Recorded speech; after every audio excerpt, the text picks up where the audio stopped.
समस्त को नमस्कार। आसतु आम मैंने आज एक शास्त्र ध्यान करवा। पवित्र बाइबल मार्क लिखित सुसमाचार 6 अध्याय 50 पद लिखाई जे जीशु जगत रे थिबा समय जल उपरे चली जाइथिले। 50 पदरा मन देखुछु, कारण समस्ते ताहांकु देखि उद्विग्न होइथिले। मात्र जीशु सही क्षणे सेमानंक सहित कथबार्ता करी सेमानंक कहिले, साहस धर, ए तो मु भय करना। देखंतु जेतेबेले शिष्य मानंकु जीशु कहिले, तुम्भे माने बेतसाइदा आड़कू अपर पारिकी जाओ, आउ मु किछि समय भितरे आसीबी। ताहा कहि जीशु पर्वत को उठी जाई से प्रार्थना करिबा निमंते देले गले। जेतेबेले शिष्य माने बेतसाइदा आड़कू समुद्र रे नौकारे बहाई गले, सही समय रे घटनाटी आम माने देखुछु।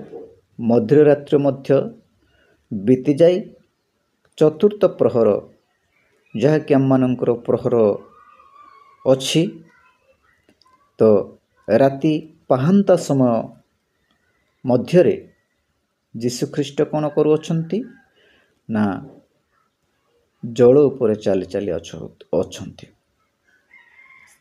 जीशु ख्रीष्ट जल उपरे चाली चाली आसुअछंती।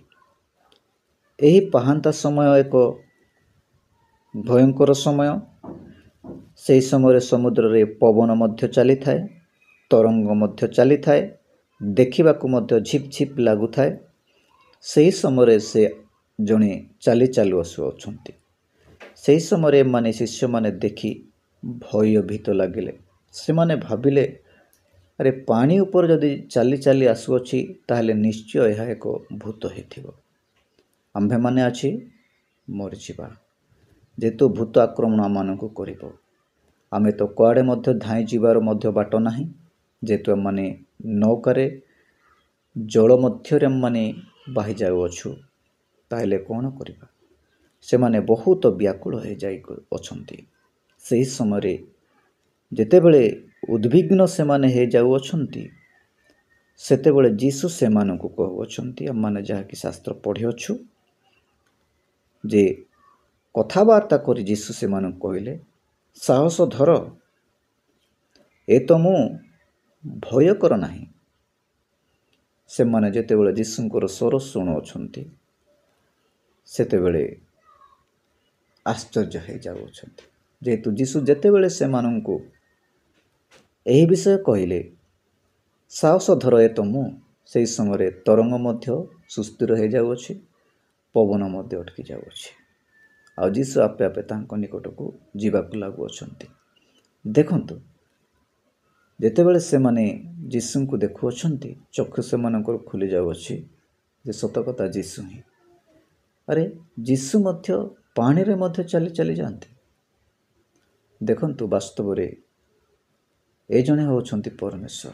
जगत रे थिबा समय जीशु ख्रीष्ट मध्य पानी ऊपर चली चली जाइथिले।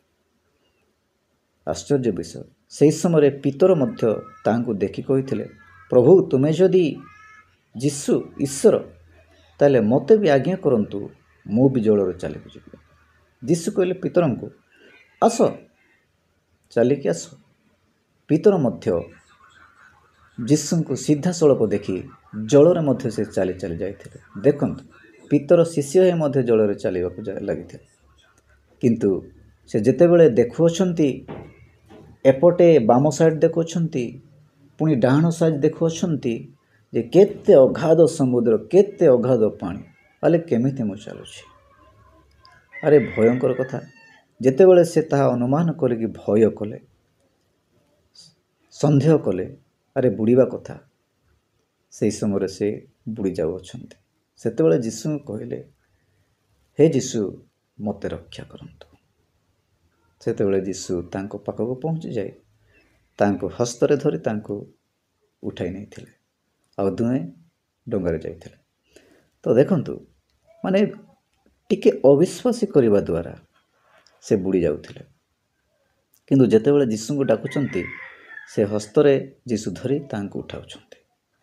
ଏହିପରି ଆମମାନେ ଏ ଜଗତରେ ଥିବା ସମୟରେ ଏ ଜଗତମୟ ସମୁଦ୍ରରେ ଆମମାନେ ବେଳେବେଳେ ବୁଡ଼ି ଯାଉଅଛୁ। ବିଭିନ୍ନ ସମସ୍ୟା ଆସୁଅଛି, ଆଉ ବିଭିନ୍ନ ଦୁର୍ଘଟଣା ମଧ୍ୟ ଆସୁଅଛି, ବିଭିନ୍ନ ପରୀକ୍ଷା ଆସୁଅଛି। ଯେହେତୁ ତାହାକୁ ଆମମାନେ ଭୟ କରି ଆମମାନେ ଏ ଜଗତରେ ଆଟ୍ରାକ୍ସନ୍ ହେଇ ବୁଡ଼ି ଯାଇଥାଉ।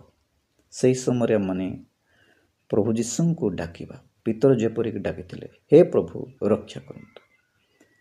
ଯୀଶୁ ତାଙ୍କୁ ହସ୍ତ ଧରି ଉଠାଇଥିଲେ। ସେହିପରି ଆମମାନେ ଯୀଶୁଙ୍କୁ ଏମିତି ପରିସ୍ଥିତିରେ ଆମମାନେ ଡାକିବା, ସମସ୍ୟା ପରିସ୍ଥିତିରେ ଆମମାନେ ଡାକିବା, ତାହେଲେ ଆମମାନଙ୍କୁ ମଧ୍ୟ ଯୀଶୁ ଉଠାଇ ନେବେ।